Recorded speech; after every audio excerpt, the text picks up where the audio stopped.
I want to talk to you about food inflation, and specifically one of the challenges of food protectionism. That is something that you have cautioned policymakers against. Was this something that came up in the conversations here in India? Because India has decided to go down the path of imposing export duties as well as bans on several food commodities.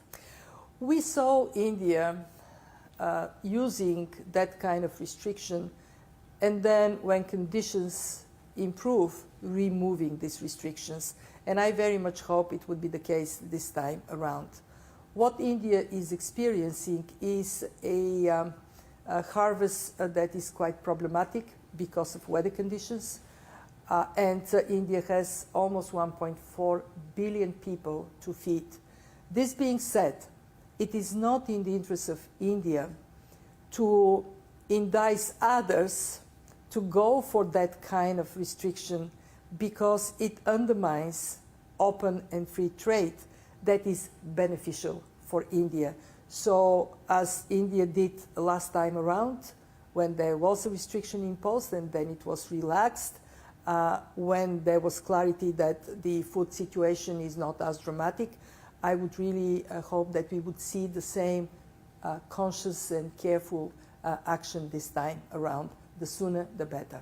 You know, you spoke about Sri Lanka, and the IMF has reached an agreement with Sri Lanka and the current dispensation for about a 48-month period. How confident do you feel about that turnaround? And more importantly, you said that several other countries have also reached out to the IMF seeking extended help.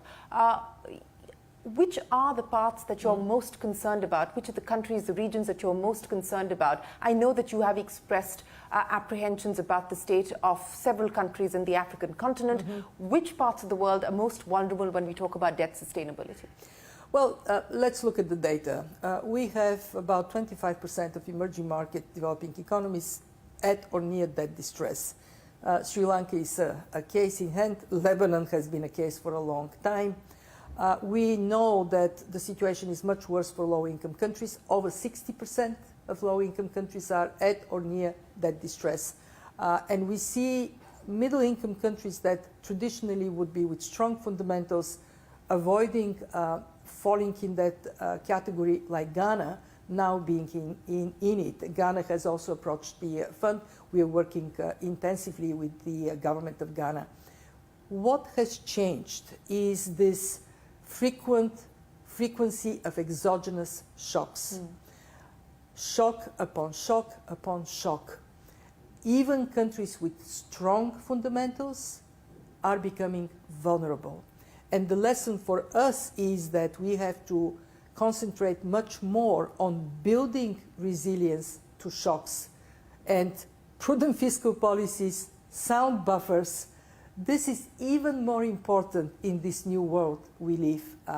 When I look at low-income countries, I am really worried. A country like Malawi, no fuel, no food, and yet that is unsustainable, makes the entry of the IMF more difficult.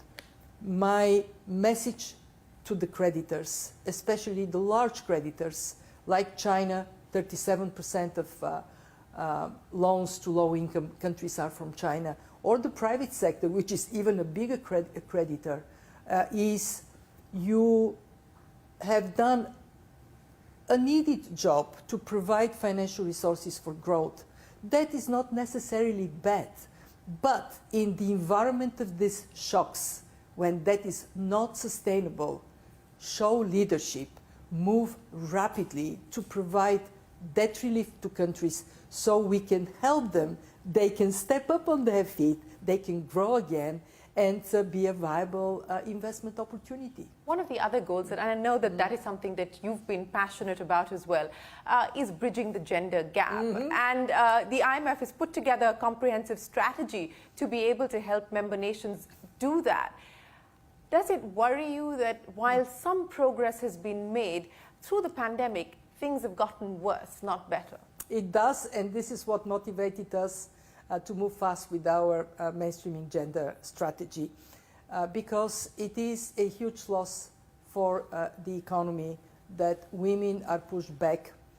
Gender inequality is, of course, morally wrong. You and I can vouch for that. But it is also really bad economics. Women are a great force for entrepreneurship. They are fantastic in terms of how they use their income for their families, for education, for health, for their children. And also women have the ability to contribute much more broadly in society than currently in many countries they do. So what we think is viable for the fund, since we are about macroeconomic, financial stability, growth and employment, to pressure for gender-based budgeting, so governments think how their public money can bring this incredible resource into the marketplace, how we can get more inclusion of women, especially financial inclusion, and again, India is a bright spot in that regard as well, and how we can get the story of gender equality to be more about the well-being of families, communities, and countries than just about women. I think that's aptly put. We need to involve all stakeholders in the conversation and not make it just about the women or for the women. But, you know, I want to go back again to the issue of fund flows, because that is something that you've been cautioning about as well. You talked about the dollar strength and the implications that plus the higher interest rates are likely to have on fund flows, and we have seen fund flows dry up to emerging markets. This is what I think the fourth consecutive month that we've seen that happen. Is it likely to get worse, and what could be the implications of that? Well, let me start with the positive. Emerging markets actually were quite fast to recognize that they need to tighten monetary policy, and they did it, many of them, before advanced economies moved. That has helped not to get in a very dramatic discourse. However, you're right, there is this flight to safety. And what it means for emerging markets is to double down on making investment climate really attractive. Identify barriers, remove those barriers, and be much more aggressive on issues that have been holding investments back, especially transparency of contracts. That applies also to debt. Who do they borrow from, at what conditions, and overall good governance. And of course, we know very often we say good governance, what we mean is fight corruption. Do you anticipate that 2023 is going to be far worse than 2022? It would be worse.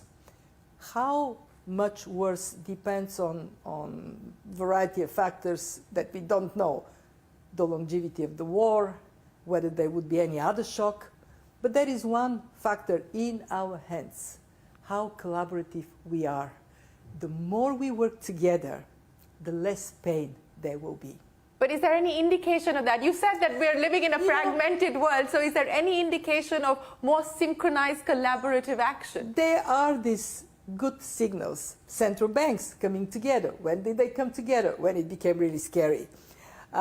I hope we can come together on other issues as well, on trade, on debt, on climate, and it is a bit a chicken and egg.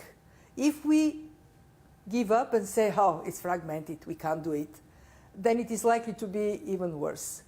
If we just roll our sleeves and work to show everybody why it is in your interest to collaborate with others, and then we build a platform for this collaboration. Multilateral institutions today have a huge responsibility to be the place of unity, as challenging that may be. You know, you talked about central bankers coming together as the world got scarier. What is the thing that scares you the most from the perch that you sit at? And what is the one thing that gives you hope today? What scares me the most is us falling on a down spiral in terms of global cooperation and justifying it with, we haven't been quite fair during the golden era of globalization. Not everybody benefited, but we kind of pretended that was the case. So be honest and then identify where we have problems and then tackle them. Don't shy away from them. And I worry that the forces of pushing us away may get even stronger in a context of prolonged war, and a war that may have other unexpected spillovers. What gives me hope? We people are very inventive, and we do have the smarts to overcome challenges. Take the pandemic. In 1 year, we had vaccines. So if only we could invent a vaccine against moving away from each other, a vaccine that makes us hug each other, the world would be a great place. Well, and we hope that if we do get that vaccine, it is available and accessible to all, because that wasn't the case with the COVID-19 vaccine. Kristalina Georgieva, it's been an absolute pleasure. Thank you very much for joining us here on the Global Dialogue. We appreciate your time, and I suspect you're going to have a very busy year going ahead. Thanks very much. Appreciate it. With that, it is time for us to wrap up this edition of the Global Dialogue. From all of us here on the team, goodbye. Thanks for watching.